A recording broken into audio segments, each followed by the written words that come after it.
Bank loss করেছে, bank ডাকাতি হয়েছে, সেই দায়ভারকে আমাদের আমানতকারীদের। সভ্য পৃথিবীর একমাত্র অসভ্য সিস্টেমের দেশ বাংলাদেশ। এই কারণে অসভ্য সিস্টেমের দেশ বাংলাদেশ, এখানে আমানতকারীদের আমানতের কোনো নিরাপত্তা নেই।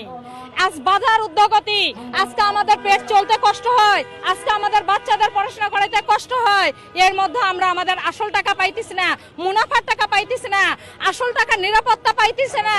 তাইলে এর থেকে এই দেশে বসবাস করার থেকে আমাদের এক একজনকে গলায় ট্রেনের নিচে ঝাঁপ দিয়ে মরাটাও আমাদের জন্য সহজ পথ।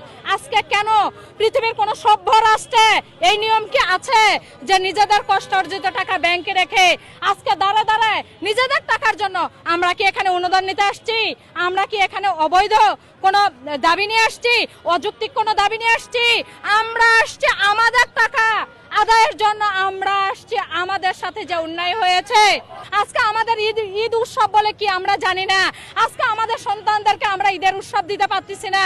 আজকে অসুস্থ ঘরে মা বাবা, সেগুলোকে রেখে ঢাকায় এসে এই রোদের মধ্যে রমজান মাসে আমরা দাঁড়িয়েছি। আমরা কি অপরাধ করেছিলাম? ব্যাংক লস করেছে, সেই দায়ভারকে আমাদের আমানতকারীদের। ব্যাংক ডাকাতি হয়েছে, সেই দায়ভারকে আমাদের আমানতকারীদের। না, এটা হতে দিব না, আমরা কখনো এটা মানব না। অচিরেই যদি এই নিন্দনীয় প্রজ্ঞাপন তুলে না নেওয়া হয়, আমরা ঈদের পরে কঠোর থেকে কঠোর কর্মসূচি দিব।